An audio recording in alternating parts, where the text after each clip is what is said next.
2023년 3월 13일입니다. 2기 실전경매 제56강입니다. 네, 오늘은 보니까요, 공인자 우선 매수 청구권에 대한 종합입니다.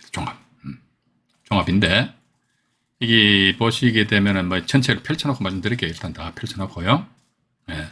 근데 이게 이제, 우리는 조금 전에도 말씀드렸습니다만은, 뭐 자료에도 안 나와 있습니까? 뭐 민사집행법 140조 뭐 이렇게 조문 나와 있거든요. 이거 뭐 민사집행법 140조다, 뭐 민사집행규칙 76조다, 뭐 이런 것은 법 조문에 나와 있으니까 당연히 알아야 되는 겁니다. 당연히, 그죠? 당연히 아는데 문제는 뭐냐면은 지분이 경매되었을 경우에 타지분권자가 나름대로 민사집행법 140조에 의해 가지고 공유자 우선 매수권이라는 그 권리를 주장을 할 수 있다 이거죠. 주장하는데 그 권리 주장한 것이 잘못되었을 수도 있단 말이죠. 그죠? 그런데 타지분권자가 공유자 우선 매수 청구권이라는 권리를 잘못 주장했어요. 예를 들자면 우선 매수 신고서를 제출하고 나서 다음 조치를 안 취했단 말이죠. 그럼에도 불구하고 법원에서 말이죠. 그 잘못을 덮고 공유자한테 우선권을 주는 그런 경우가 있어요. 근데 나는 열심히 입찰을 들어갔습니다.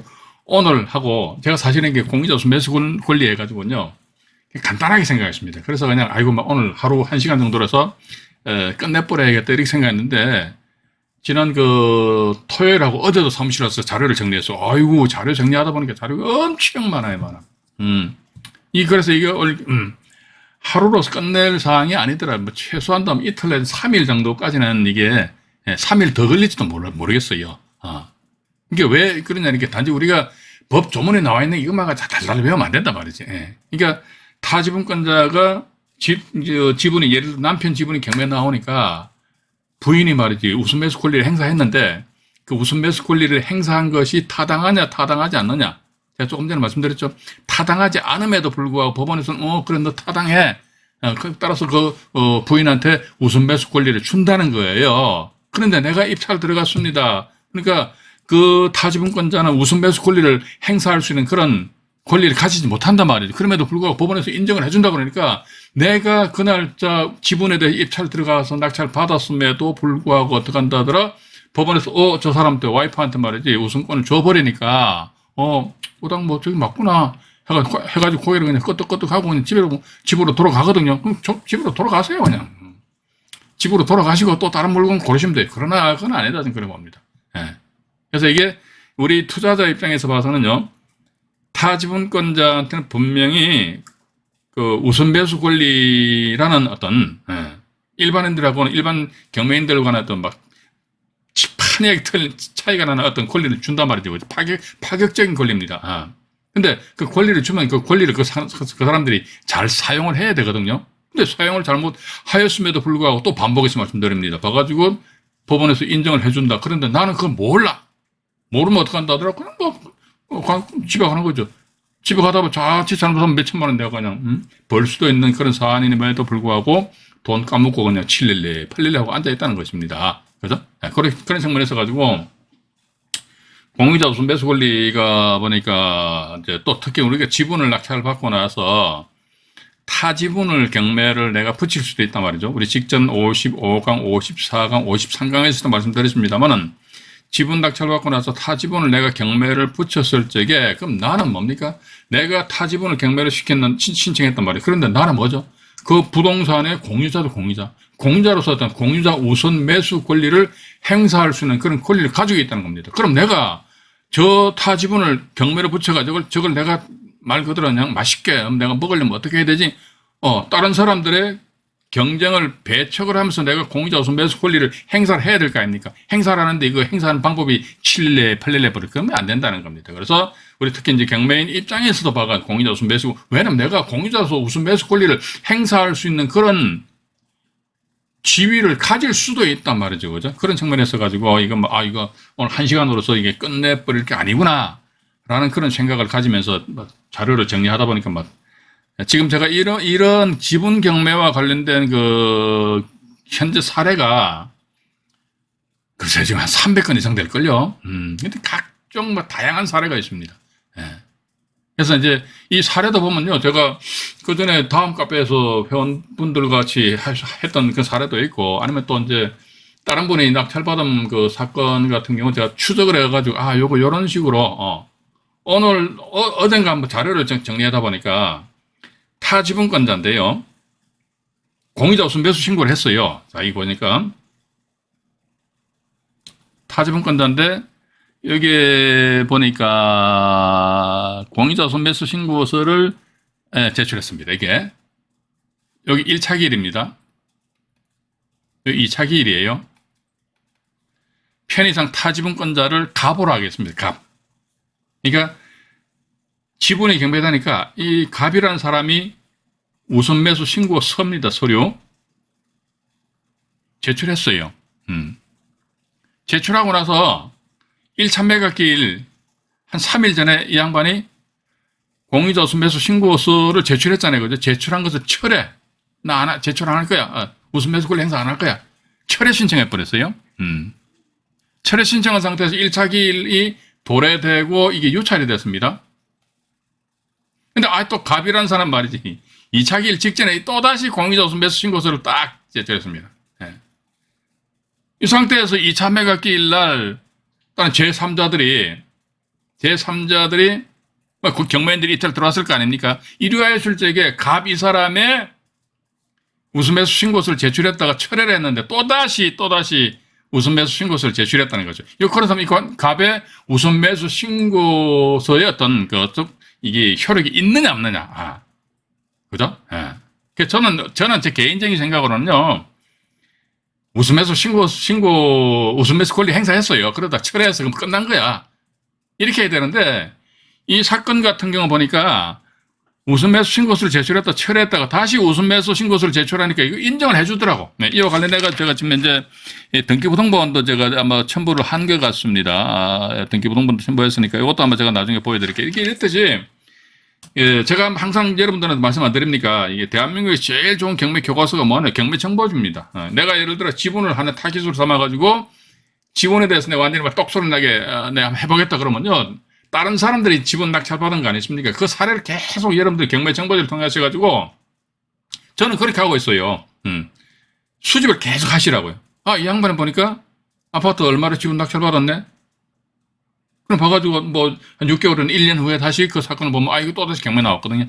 이거 이렇게 했구나. 이 상태에서 보니까 이 사안 같은 경우도 보니까 우선 매수 신고서를 제출했다가 철회했다가 다시 제출했는데 이 사람도 우선 매수 권리가 인정이 되느냐 안 되느냐 말이에요. 예. 근데 이것도 아마 모르겠습니다. 제3자 입장에서 봐가지고 입찰 들어가서 낙찰 받았는데 이 사람한테 법원에서 우선 매수 권리를 행사를 해줬을 경우에 또 그렇거든요. 대법원까지 올라가가지고 말이지. 과연 이 사람의 그 우선 매수 신고서를 제출했다가 철회했다가 다시 제출하는 거 이게 효력이 있냐 없냐 여기에 대한 효력 여부에 대한 다툼을 할 여지는 있을 수는 있겠죠, 그죠? 근데 저도 솔직히 그렇습니다. 이러한 경우에 법률적으로는 이 사람도 우선 매수 권리를 인정을 해줘야 되느냐 말아야 되느냐 라고 여러분들이 저한테 직접 질문 주시면요. 저는 노코멘트입니다. 전 몰라요, 저거. 예. 왜냐면 이런 사례, 이와 관련된 법원의 집행법원에서 이렇게 그냥 우선권을 준 그런 사례는 있는데 그렇다 해가지고 집행법원에서 그런 우선권을 줬다 해가지고 그러면 전부 다 이게 우선권이 있구나 인정되는구나 우리 그렇게 판단하면 안 됩니다. 봐가지고 그죠? 그러니까 만약에 우선권에 대해서 나름대로 이의가 있는 사람은 거기에 대해서 적시항고한다든지 재항고한다든지 이렇게 해가지고 따로의 2심 또는 3심 대법원에서 어떤 판단을 한번 받아볼 필요성은 없잖아요. 있지 않겠느냐 하는 그런 생각을 가진다는 것입니다. 그죠? 그런 측면에서 가지고 우리가 이제 단지 우선 매수 권리 우선 매수 권리 얘기니까 민사집행법 140조 민사집행규칙 저기 76조 어쩌고 예. 이게 중요한 게 아니라니까. 이게 중요한 것이 아니고 이제 이 타지분권자 이렇게 했을 적에는 어떤 식으로 해서 내가 소위 이제 대시할 수 있느냐. 또 하나 보니까 이런 사례도 있었습니다. 뭐냐면요. 지분이 경매가 넘어왔는데 보니까 어떻게 보면 물건이 참 좋아요. 즉 건드려가지고 지분 내가 가지고 오면 내 돈 되는 거야. 그런데 보니까 타지분권자 우선 매수 권리라는 어떤 대단히 파워풀한 그런 권리를 가지고 있단 말이죠. 그죠? 내가 말이지 쌩까지 분석해가지고 입찰자가 낙찰 받았는데 말이죠. 타지분권자 저 인간이 저요 해버리면 완전 낙동강 오리알이 돼버리잖아요. 그죠? 이래야 했을 경우에, 자, 내가 입찰 들어갔을 경우에, 봐가지고, 관저 타지분권자가 우선 매수 권리를 행사를 할 수 있겠는가, 없겠는가, 요까지도 우리가 한번 간파를 해봐야 된다, 이제. 그런 측면에서 보면요. 요 사례는 아마 제가 다른 영상물에서도 말씀드린 것으로 기억이 납니다만은, 경매 사건에 있어서 입찰 참여할 수 없는 사람이 세 부류가 있습니다. 첫 번째, 누구? 채무자입니다. 채무자는 입찰 참여 못해요. 소유자는 입찰 참여할 수 있습니다. 근데 강제경매 같은 경우는 채무자가 소유자가 됩니다. 근데 임의경매 같은 경우는요, 채무자가 소유자가 되지만 채무자가 소유자가 안 되는 그런 경우도 있어요. 채무자하고 소유자가 틀린 경우는 뭐냐? 소유자는 물상보증인입니다. 한마디로 제가 보증 서준 거야. 근데 이게 예를 들자면요, 이 집이 A 겁니다. 근데 보니까 이 사람은 물상 보증인입니다. 근데 이 물건의 채무자는 누구? 갑입니다. 채무자. 채무자. 그러니까 갑하고 A는 친구 사이라. 보증 서주는 자식은 키우지도 말라고 그래요. 보증 절대로 쓰면 안 됩니다. 두 집안 다 말아먹어요. 다 안 돼. 절대로 안 됩니다. 왼수가 되는 한이 때라도 완전히 차라리 현금 얼마 좀 주고 빠이빠이 끝나는 게 낫다. 저는 그래 보고 있거든요. 근데 갑하고 A하고 친구야. 근데 갑이 사업을 하는데 은행 가서 다 대출을 뽑다니 말이지. 은행에서는 담보로 가져오라나요? 근데 갑이 사람 자기 명의로 된 부동산이 없어. 그런데 옆에 보니까 어리바리한 A라는 친구가 있는데 A가 갑은 A한테 가가지고 여봐 친구야, 너 부동산을 나를 위해서 대신 좀 담보 제공해 줄래? 그러면 이게 알았어 해가지고 A가 이제 갑을 위해서 만약에 을은행에다가요 이 부동산 담보를 제공해줘요. 이렇게 하게 되면요, 갑은 채무자고 A는 소유자입니다. 그러니까 소유자는 A고 채무자는 갑이니까 틀리잖아요, 그죠? 자, 그런데 보니까 갑 이 양반이 말이죠. 와, 부도가 나는 바람에 은행에서 확 경매를 집어넣어 버렸네. 어머야. 그런데 A가 자기 집이잖아. 자기 집이 경매 진행 중이야. 그럼 A는 뭐다? 자기 집이 경매 진행 중인데 이 부동산에 대해 A 지가 입찰 참여할 수 있다 없다? 할 수 있습니다. 왜? A는 채무자의 지위를 가지지 않기 때문에. 근데 강제경매 같은 경우는요, 채무자가 곧 소유자이기 때문에 그때 빼박입니다. 자, 근데 어쨌든 보니까 그 경매 사건에서 입찰 참여할 수 없는 부류가 세 부류가 있다. 첫 번째 채무자. 두 번째 보니까 그 당의 경매 물건을 감정평가한 감정인이죠. 그죠? 감정인. 또 세 번째 보니까 집행관. 경매 사건을 진행하는 집행관. 이 세 부류는 입찰 참여할 수 없답니다. 근데 2번이나 3번 같은 경우는요, 감정인이 현장 나가봐, 이럴 일은 없겠지만, 현장 나가보니까 물건을 끝내주는 거야, 봐가지고. 그럼 지가 안 들어가면 되잖아. 지 동생 보고, 야, 입찰 들어가면 될까? 그죠? 또, 집행관도 마찬가지라. 야, 이 물건 보니까 현장 가서 말이지, 집행관이 현장 나가서 현황 조사도 하잖아요. 물건을 끝내주는 거야. 그럼 어떻게, 지가 안 들어가면 되잖아, 그지? 그래서 2번과 3번은 큰 의미가 없다, 저는 그렇게 봅니다. 근데 1번 같은 채무자의 지위를 가진다 하더라도, 그럼 그 사람은요, 그 부동산에 입찰 참여하지 못한다, 이거죠. 그런데 내가 그런 것도 몰라. 근데 저 사람 분명히 채무자의 지위를 가지는데 저요 해서 우선 매수 권리 인증 신청하니까 법원에서 알았어. 그러니까 내가 그 날짜 입찰 들어간 사람 입장에서 법원에서 저 사람이 공유자로서 우선 매수 권리를 인정해줬구나. 에이씨 하면서 그냥 집에 가거든. 그 사람 바보지 뭐. 바보요. 제가 볼 땐 주변에 바보들 많아요. 입만 똑똑하지. 입만 살아있지. 그지? 머릿속에 든 게 없으니까 바보지 뭐. 별거 있습니까? 우리 안종현 경매TV 채널을 시청하시는 우리 구독자님들은 제외하고 맞잖아요, 그죠? 공부 싫어하는 사람들 말이죠. 자, 그래서 일단은 이제 이런 그 상황이 있고 여러 가지 있어요. 오늘 지금 제가 자꾸 변죽을 많이 올리죠, 그죠? 어떤 분들은 보면 좀 짜증도 나실 거예요. 경매를 좀 아시는 분들은요, 제가 자꾸 이렇게 길게 이야기하면 너무 막 사족이 좀 막 길다는 등 이런 식으로 또 댓글상에 다시는 분들 계시거든요. 근데 그렇게 글 다시는 분들도 좀 이해를 해주시기 바랍니다. 왜냐면 우리 채널이 말이죠, 완전히 초절정 고수들을 위한 그 채널이 아니에요. 저는 솔직히 경린이들을 위한, 완전 경매 초보분들을 위한 어떤 그런 채널로서 나아가려고 합니다. 그래서 경매 좀 아시는 분들 방송 보지 마세요. 뭐 알아봅니까? 봐가지고. 그죠? 다 아는 내용 뭐 알아봐. 그죠? 시간 낭비하면서. 그래서, 아시는 내용이다. 그럼 보지 마시고, 그냥 조용히 그냥 나가세요. 괜찮습니다. 구독, 철회도 상관없어요. 그래서 일단, 저는 어쨌든 하여튼 뭐, 좀 산으로 가는 이야기도 하고, 이런저런 이야기도 하는데, 그냥 저거 실없는 이야기는 아닙니다. 전부 다 경매와 관련된 이야기입니다. 일단 그렇게 하시고요. 자, 그럼 여기 자료를 보고 이제 하나하나씩 말씀을 드리도록 하겠습니다. 공유자 우선매수 청구권에서요, 이게 뭐, 이 우선매수 행사할 수 있대요. 이게 140조하고 뭐 76, 이 법정은 몰랐답니다. 그래도 안 하다 보니까 타지분권자의 우선매수권은 1회 행사할 수 있다. 이게 대법원 2008마 637 결정이거든요. 2008마 같으면 2008년도잖아요. 그죠? 네. 근데요, 지금 참 이게 정말로 말 그대로 복장 터지는 거야, 봐가지고. 이게 최근에 보니까 말이지. 제가 지금 현재 노트에 딱 적어놓은 게요. 법원에 잘못 집행한 것입니다. 왜냐면 공유자의 우선 매수 권리 행사가 잘못됐는데도 불구하고 법원에서 그 잘못된 행사를 그냥 받아줘. 그래야 그 공유자한테 우선권을 줘버렸단 말이에요. 그러니까 뭐라도 이게 그 날짜 매각기일 당일에 입찰 참여한 사람들 아무 소리도 안 하고 꿀 먹은 벙어리 마냥 그냥 가만히 있다 이거. 가만히 좀 끝나는 거지 뭐. 법원 경매는요. 내가 잘못됐던 내가 울어야 돼. 앵앵거려야 됩니다. 예. 우는 애한테 져주잖아요. 그죠? 근데 지금 보니까 법원에서 지금 제가 대충 저기 컴퓨터상에도 본체에도 뭐 자료가 많이 있습니다만 이거 대충 뽑아보니까 하나, 둘, 셋, 넷, 다섯, 여섯, 일곱, 8건 정도 있습니다. 예. 근데 최근에 보니까 서울 남부지방법원 2020 타경이 있어요. 그리고 또 본 통영지원 시 2019 타경이 있습니다. 예. 그러니까 분명히 2008마죠. 2008마 같은 2008년도 즈음에 이 대법원에서 이런 결정이 났단 말이지, 그제? 근데 2020 타경, 2019 타경 같으면 연수로 따지면 10년도 더 지난 씀에도 불구하고 이게 어떤 경우나니까요. 이런 게 있습니다. 뭐냐면요. 1차 기일이 있고 2차 기일이 있잖아요. 3차 기일이 있는데 공유자가 타지분권자가 마음이 급한 거야. 내 집 마련해가지고 말이지 참 우여곡절 끝에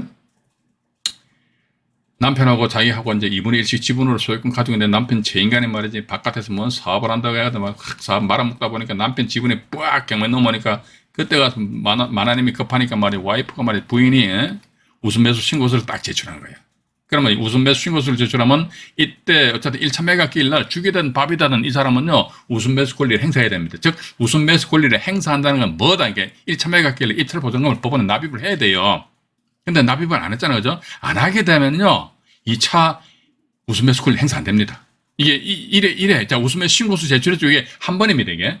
그러니까 3차도 안 돼요. 근데 지금 제가 조금 전에 말씀드렸던 거 우선매수 신고를 할 수 있는 그런 자격이 없는 사람한테 그 자격을 누가 법원이 부여를 해주고 있다. 제가 볼 때는 상당히 시금방진의 행위다 좀 그렇게 보고 있습니다. 저거들은 뭔데 그렇게 법 위에서 군림하려고 그럽니까?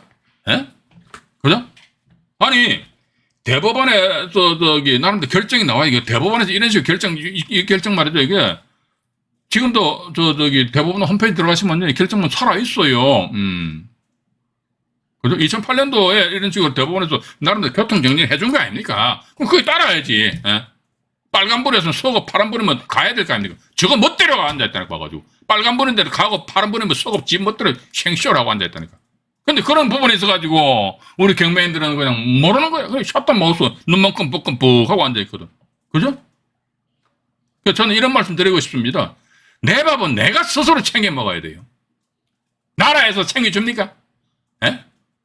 대통령인데 내 밥 챙겨줍니까? 아니잖아요. 그죠? 예. 국회의원인데 내 밥 챙겨줍니까? 아니잖아요. 내 밥은 내가 스스로 챙겨 먹어야 되는데 내가 내 밥은 내가 스스로 챙겨 먹으려고 해도 몰라. 모르는데 어떻게 챙겨 먹냐면 모르는데. 맞잖아요. 그죠? 참 안타깝다. 저는 그렇게 보고 있습니다. 어쨌든 봐가지고요. 예, 다시 요걸로 돌아서 먼저 와이프가 말이지 마음 급한 김에 우선 매수 신고서 제출했어. 근데 1차 안 하니까 아웃, 2차 아웃, 3차 길날 법원에서 말이지 그냥 때로는 3차 매각길 날 다른 어떤 제3자들이 한 10명이 입찰 들어갔단 말이죠. 입찰 들어오니까 그때 와이프 이 사람이 나 이때 우선 매수 신고서를 제출했으니까 나 여기서 우선 매수 권리 행사할 거야. 뭐. 법원에서 인정해준 법원에 있다니까. 이거 완전 개판이라 개판. 인정해주면 안 돼요. 봐가지고. 이런 경우 제가 볼 때 싸움해야 된다. 왜냐면 2008마 637 결정해가지고 이런 대법원에서 교통 정리하는 결정문이 있잖아요. 이거 말고 또 대법원 결정이 2건째 더 알고 있습니다. 그건 제가 나중에 방송할 적에 그 사건 번호를 말씀드릴게요. 근데 그 사건은 보니까 그 사건 번호를 그 대법원 홈페이지 들어가가지고요, 결정문 열람해보면 그 공부 불개재로 안 나옵니다. 그런 경우는요, 그 대법원 홈페이지 들어가시고 판결문 또는 결정문 제공 신청을 하시면 돼요. 건당 1,000원이거든요. 1,000원씩 해가지고 나름대로 신청을 하시면은 아마 법원에서 이제 여러분들 이메일로 이게 그 결정문이 날라옵니다. 그죠? 날라오는데 이런 식으로 있는데도 불구하고 이 저거 멋대로 해버린다. 말이 안 되는. 특히 왜냐면 보십시오. 이게요 이랬습니다. 이런 경우 돈이 더 되거든. 왜냐? 3, 4기일 날 했잖아요. 1등으로 들어가서 낙찰 받은 사람 있잖아요. 그죠? 1등으로 낙찰 받았어. 그럼 이 사람은 끝까지 물고 내리잖아요. 왜냐면 돈이 놓인 문제인데, 누군 그런 이야기 합니다. 지분 경매 건드리는 사람은 하이에나랍니다. 왜? 그러니까. 엄한 사람은 건드린대요. 그럼 법원 경매는 뭐 다른 건, 엄한 사람 안 건드립니까? 일반 단독주택가 많으면 아파트나, 연립주택 빌라 낙찰 받았을 때 임차인들, 요즘 보는 임차인들 깡통주택 해가지고 당한 사람들 얼마나 많아요. 그죠? 그럼 그 사람들 입장에 막 경매가 나왔다 그러면 내가 낙찰 받았는데, 아이고야, 저 사람 대학력이 없음에도 불구하고. 내가 인도적인 차원에서 저 임차인의 보전권을 다 줘야지 라고 그렇게 생각하고 그렇게 행동하는 아주 선량한 경매인이 있습니까? 그런 사람들 경매하면 안 돼요. 다 똑같은 겁니다. 그렇기 때문에 하이에는 뭐는 그런 쓸데없는 그런 이야기 할 필요도 없고, 이게 왜 좋냐 그러니까 1등으로 낙찰 받았어요. 왜 좋느냐 그러니까 협상하기 참 좋아요. 이 사람이 오죽 마음이 급했으면 말이지 우선 매수 신고서를 제출했을까? 맞잖아요. 그죠? 마음이 급한 거야. 이건 내가 놓치면 안 되는 거야. 그럼 내가 더 큰 낙찰 받아가지고 이 사람한테 다시 되팔아먹는다. 이때 소송까지 갈 필요도 없고, 그래서 약간 지분 내가 얼마 되사가시오. 이런 식으로 하게 되면요. 앉는 자리에서 잘만한 말이지 2, 3천, 4, 5천 정도 그냥 그대로 내 통장에 입금이 되는 그런 상황인데도 불구하고, 법원에서 말이지 이런 식으로 인정 안 해주니까, 이게 어당 맞구나 해가지고 그냥 고개를 끄덕끄덕끄덕 하고 바보같이 말이지. 예. 그런 사람도 많아요. 봐가지고. 많다니까. 응? 왜냐, 법원 경매를 아직도 말이죠. 그냥 대충 수박바닥식으로 그렇게 하는 사람들, 생각하는 사람들 많다니까, 지금 봐가지고. 그래서 일단 저는 그런 분들에 대해서 뭐라고 이제 왈가왈부 이야기할 필요는 없고요. 제가 그렇게 자격도 없지 않습니까? 그죠? 자, 또 보니까 이제 세 번째 보니까 타지분권자가 채무자의 면에 나와 있네요. 그죠? 우선 매수권 행사는 불가하다. 조금 전에 말씀드렸죠. 그러니까 경매 사건에 있어서 입찰 참여할 수 없는 세 부류는 뭐냐? 첫 번째 채무자, 두 번째 감정인, 경매 물건 평가 감정인입니다. 세 번째 집행관. 집행관 감정인은 있으면 그냥 형식적으로 나와야 돼. 그건 진짜 돈 된다 하면 친구나 동생한테 이 사건 정보를 그렇게 하면 안 되겠지만 정보를 이렇게 흘릴 수도 있는 거 아닙니까? 그죠? 그래서 현실적으로 채무자 이 사람만이 입찰 참여하지 못한다. 우리가 경매정보제를 보면 이 사람이 채무자의 지위를 가진다, 안 가진다. 이걸 우리가 나름대로 파악을 할 수 있는 거 아닙니까? 그죠? 그 사례를 제가 또 나중에 경매정보제를 가미해서 차근차근 말씀드릴게요. 이게 보니까 2009마 1302호 요 사건을 보니까요. 전주지방법원에서 실제 있었던 사건입니다. 전주지방법원 해가지고요. 이게 보면은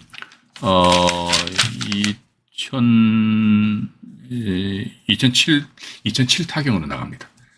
2007 타경으로 나가는데 남편 지분을 했다가 남편이 돌아가시는 바람에 남편 지분을 부인과 애들이 상속을 받았다. 그런데 그 상속받은 지분이 경매가 넘어왔다. 이랬을 적에 남편은 채무자인데 채무자 돌아가셨잖아요. 그죠? 채무자 돌아가셨는데 부인이 남편의 지분을 받았다는 건 뭡니까? 빚도 상속되죠. 그죠? 채무도 상속됩니다. 그죠? 상속되잖아요. 그럼 예를 들자면 상속인 입장에서 봐가지고요. 돌아가신 분이 피상속인이고 살아계신 분이 상속인이잖아요. 그죠? 이게 외우기 좀 하시다면요. 돌아가신 분 피받다, 피상속인 그렇게 생각하시면 돼요. 봐가지고, 아이고, 나는, 빚이 더 많아. 그러면 어떡해. 상속 포기, 한정승인 해가지고, 땡땡 이렇게 칠 수도 있다. 그죠? 근데 그걸 모르니까 3개월 안에 그런 조치를 안 취하니까 말이죠. 그냥, 예를 들어 부모님 빚을 완전히 옴탁 바가지 쓰는 그런 뉴스도 간혹 나잖아요. 그죠? 어쨌든 바가지 채무자는요, 우선 매수권 행사를 할 수 없다. 근데 이 사건 같은 경우는 이제 전주지방법원이고요. 2007 타경으로 나갑니다. 2007 타경에서 보니까 남편 지분을 이제 애들이 이제 상속되었다 하더라. 그런데 빚도 상속된다. 알았다. 그러면 부인도 보면은 채무자의 지위를 가진다. 채무자의 지위를 가진데 그 부인이 우선 매수 신고했습니다. 그러니까 우선 매수 신고하니까 매각기일 당일날 1등으로 사전 입찰한 사람 있지 않습니까? 그 사람이 무슨 소리 하냐 이거. 또 법원에서조차도 어떻게 그 부인한테 우선권을 줘버렸어요. 법원에서도. 예, 전주지방법원이죠. 우선권을 주다 보니까 낙찰자가 무슨 소리 하냐 말이지. 왜 저 사람이 저 사람은 빚도 상속되니까 말이지. 채무자의 지위를 가진다. 채무자의 지위를 가지게 되면 어떡한다 하더라 이게. 입찰 참여 못한다 말이지. 입찰 참여할 수 없는데 말이지. 이게 또 민사집행 규칙이 나와 있잖아요. 이것도. 민사집행 규칙 59조에 나와 있대요. 저도 59조 법 정도 다 못 외워요. 76조는 못 외우는데 이게 민지법 140조 이거만 알고 있습니다. 그래서 적시항고 저기하고 제항고해가지고 이게 해서 그 낙찰 받은 분들 대단한 양반에 대법원 이게 이 양반이 대법원 결정 만들어냈어요. 대법원 결정 보니까 이게 채무자는 어쩌고 저쩌고 해서 입찰 참여할 수 없다. 이것도 제가 나중에 경매정보지를 또 이제 펼쳐가지고요. 이제 우리 시청자 여러분들에게 소개 말씀을 드려보도록 하겠습니다. 자, 그러면 이제 다음 페이지로 넘어가 보겠습니다. 또 있네요. 여기 보면요. 공유부동산 전부입니다. 전부가 경매 진행 중이면 지분권 우선 매수권이 없다. 이것도 대법원 결정이에요. 대법원 결정이라고. 네. 그런데도 불구하고 뭡니까 우리가 있잖아요. 지분을 낙찰 받아가지고 소송에 의해서 나중에 공유부동산 전부를 경매 신청하는 경우가 있고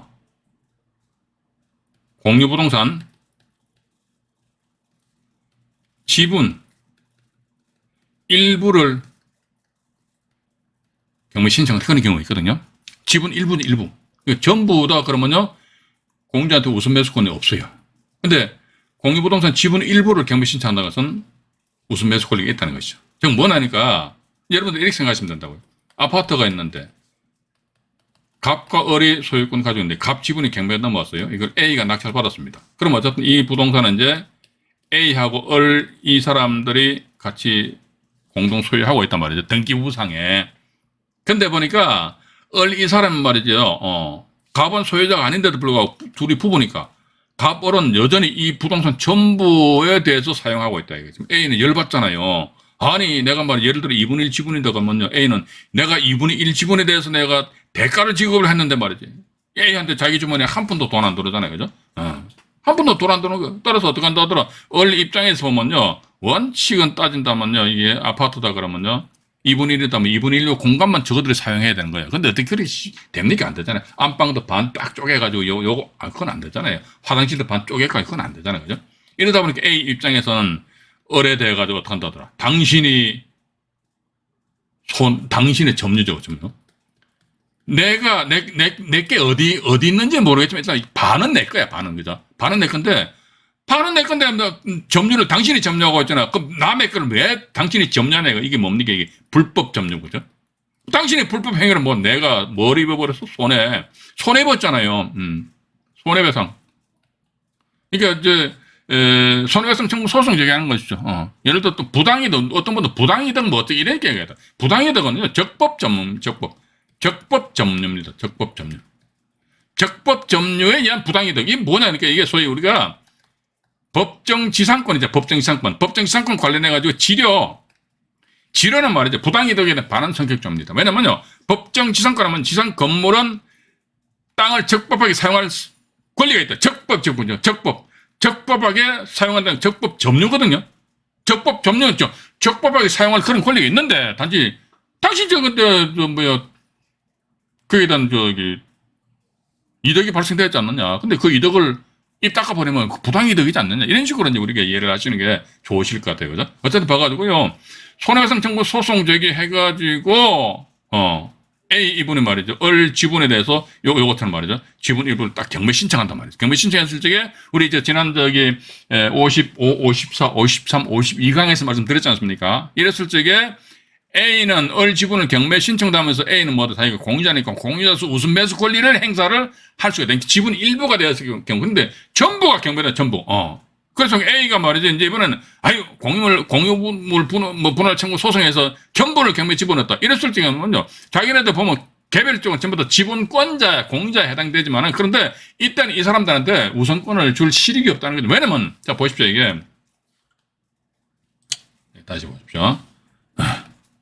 이렇게 해가지고, 어쨌든 A하고 을 명의로 되어 있는데, 이게 전부가 경매됐잖아요. 그죠? 전부가 경매됐다. 전부가 경매 나온 거예요, 그냥. 그럼 봐가지고, 이게 뭐 B라는 사람 낙찰 받으면 끝나버리잖아요.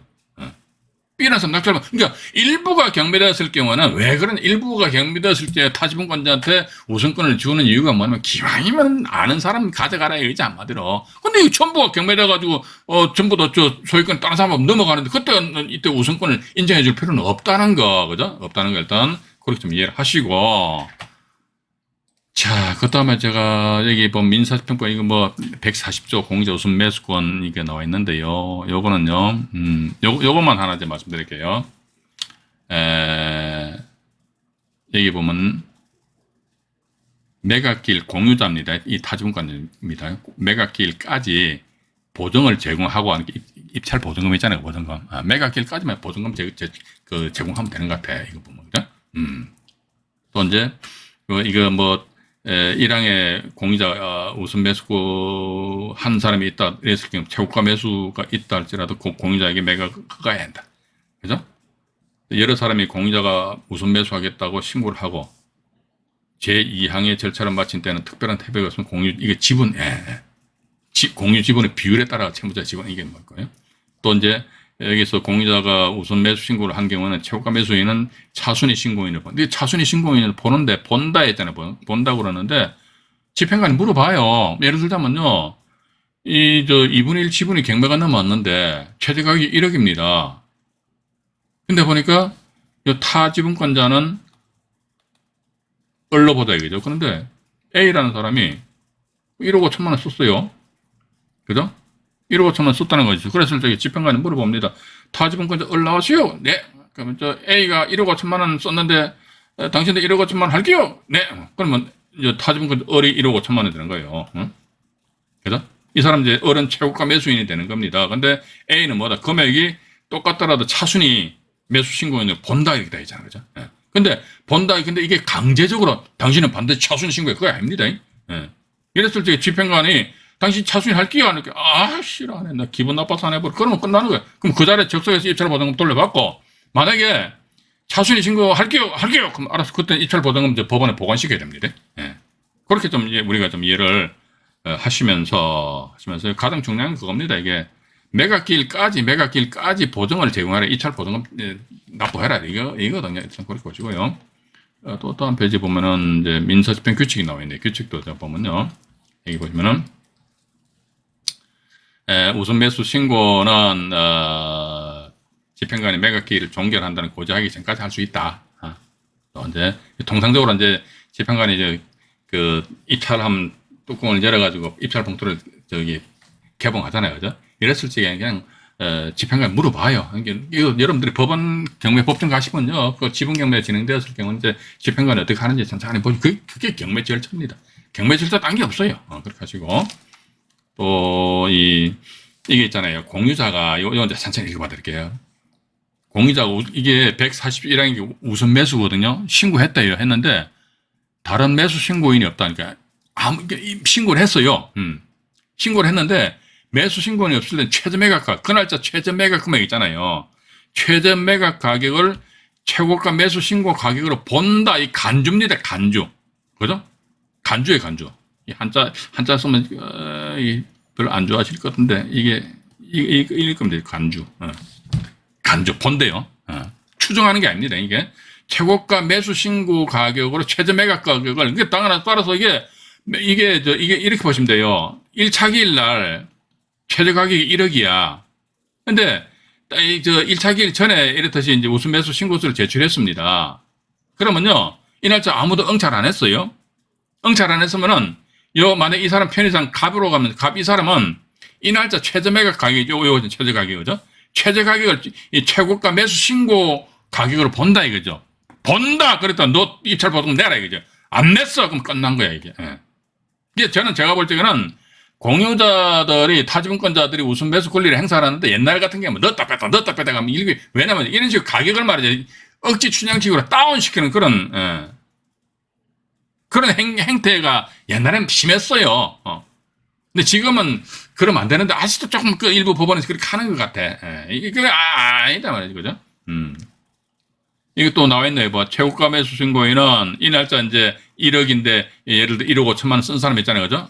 내가 1억 5천만 원 썼다 이거지. 그러면, 차순위 매수 신고인으로 보게 되는 경우, 이 사람 이제 1억 5천만 원 이제, 이 공유자가 만약에 우수 매수 신고했다.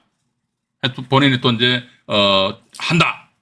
그럼 만약에 최저가 1억이라고 하면 입찰보금 1,000만 원 더 법원에 납입해야 됩니다. 하면서 어떻게, 네. 그때 뭐다, 이 날짜 1억 5천만 원 쓴 사람 차순위 매수 신고인이 되는데, 근데 그 매수 신고인은 집행관이 매각기일을 종결한다는 고지를 하기 전까지 차순위 매수 신고인의 지위를 포기할 수 있다. 제가 조금 전에 말씀드렸잖아요. 그죠?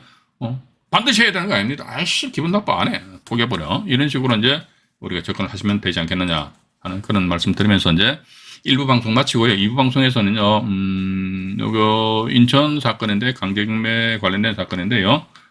이 우선 매수권 행사는 1회에 한다라는 그런, 내용입니다. 그래서 이거, 이 대법원 결정과, 또 관련된 등기부등본이 있나 모르겠네요. 대법원 결정이고, 이건 아닙니다. 요거 지금 제가, 2007타경에